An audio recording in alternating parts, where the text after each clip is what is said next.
लोकप्रिय हिंदी कहानियाँ देखने के लिए चैनल को सब्सक्राइब कर लीजिए और बेल आइकन को भी दबा लीजिए। सरजू के गांव में आज बहुत वर्ष के बाद मेला लगता है। सरजू भी यह चाहता है कि वह अपने परिवार को मेला दिखाए, इसलिए वह अपनी पत्नी सीमा और बेटी मीरा को लेकर मेला घूमने के लिए आता है। मेला में बहुत तरह तरह के झूले लगे होते हैं, जिसमें मीरा बहुत ही मज़े करती है और बहुत ही खुश होती है।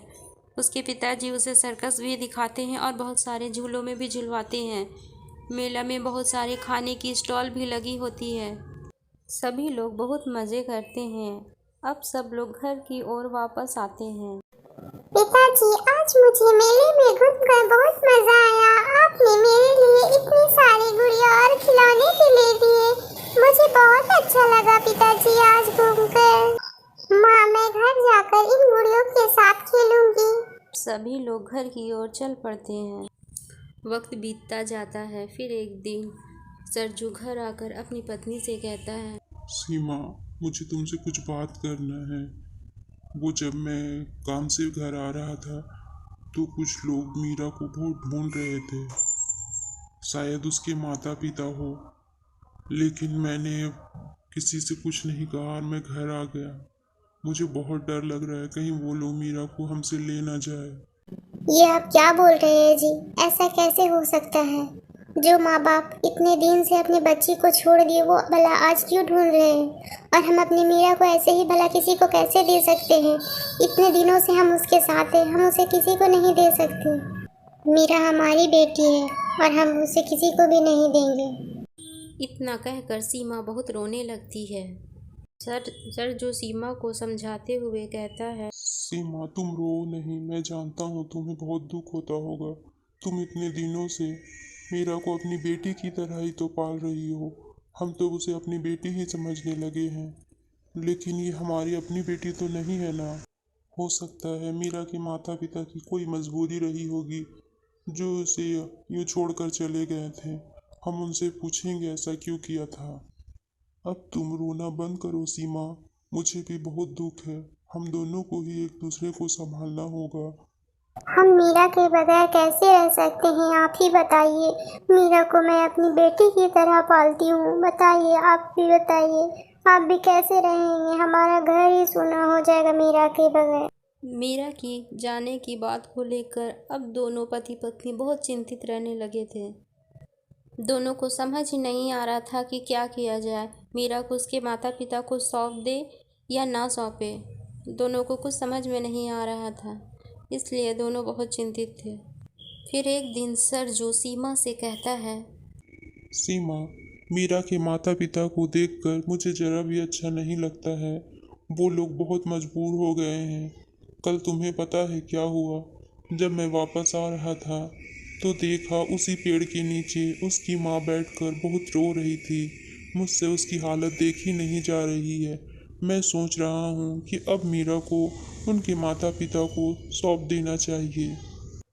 वो दोनों रोज उसी जगह पर आकर अपनी बेटी की खोजबीन करते रहते हैं। यह सब देख मुझे अच्छा नहीं लगता है। आखिर मीरा तो उन्हीं की बेटी है ना। मैं कल ही उन लोगों को बता दूंगा कि उनकी बेटी हमारे पास है। अगले दिन ही सरजू बहुत उदास मन से मीरा के माता पिता से मिलने निकल जाता है।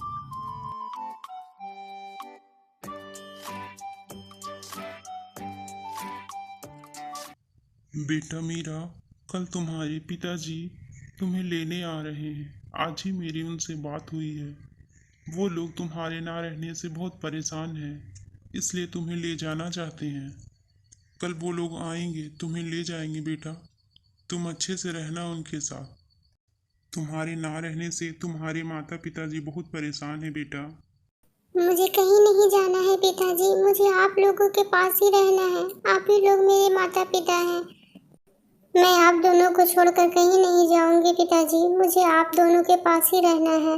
मुझे कहीं मत भेजिए। मीरा सरजू और सीमा को छोड़कर कहीं नहीं जाना चाहती। वह लाख मिन्नतें करती है, लेकिन सरजू उसे समझाता है कि बेटा तुम्हें जाना ही होगा। अगले ही सुबह मीरा के माता पिता उसे लेने के लिए पहुंच जाते हैं।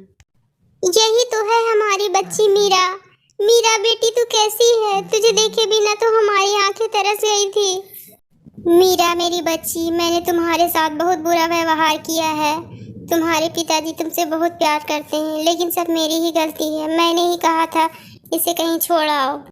मैं आपसे भी माफ़ी मांगना चाहती हूँ कि मैंने आपकी बेटी को आपसे जुदा किया। मुझे माफ़ कर दीजिए।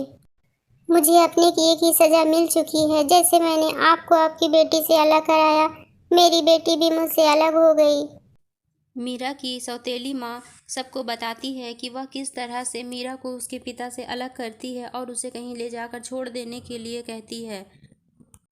अब वह अपने किए पे बहुत पछतावा करती है और सबसे हाथ जोड़कर माफ़ी मांगती है और अपनी बेटी को वापस ले जाना चाहती है। देखिए, मैं जानता हूँ कि मीरा आपकी बेटी है और आप इसे लेकर ही जाएंगे, लेकिन मेरी एक बात जान लीजिए, मीरा को आज के बाद कोई भी तकलीफ नहीं होनी चाहिए और हम मीरा से मिलने हर हफ्ते आया करेंगे। आप लोग को इससे कोई ऐतराज़ नहीं होना चाहिए। मीरा को अब किसी चीज़ की कोई तकलीफ नहीं होनी चाहिए। मीरा की माता पिता दोनों ही उससे क्षमा मांगते हैं और बहुत शुक्रिया अदा करते हैं कि उन लोगों के वजह से मीरा इतने अच्छे तरह से रही। मीरा के माता पिता सरजू और सीमा का बहुत ही आभार प्रकट करते हैं और उससे कहते हैं कि आप ना होते तो हमारी बेटी मीरा पता नहीं किस हाल में होती। आप जब चाहे मीरा से मिलने आ सकते हैं। मीरा को अब हम किसी चीज़ की भी तकलीफ़ नहीं होने देंगे। अब आप मीरा की चिंता ना करें। आप लोगों ने बहुत उपकार किया है हम पर। अब हम ही नहीं, आप भी मीरा के माता पिता हैं। अब हम एक परिवार की तरह रहेंगे। आप जब चाहे मीरा से मिलने आ सकते हैं और मीरा को अपने घर ला सकते हैं। मीरा आपकी भी बेटी है। इतना कहकर वे लोग मीरा को लेकर चले जाते हैं। मीरा के जाते ही सीमा बहुत रोने लगती है। सीमा, मीरा हमारी बेटी नहीं थी, फिर भी हमने उसे अपनी बेटी की तरह प्यार किया है। अब उसकी माँ ने भी कहा है कि हम जब चाहे उससे मिल सकते, इसलिए तुम रो नहीं। हमारा जब भी मन करे तो हम मीरा से जाकर मिल लेंगे। मीरा के बिना मेरा मन भी नहीं लग रहा है, पर क्या करें, हमें खुद को ही संभालना होगा ना। अब बहुत उदास मन से सरजू और उसकी पत्नी सीमा रहने लगते हैं और हर सप्ताह जब भी मीरा को मिलने जाते बहुत ही खुश हो जाया करते।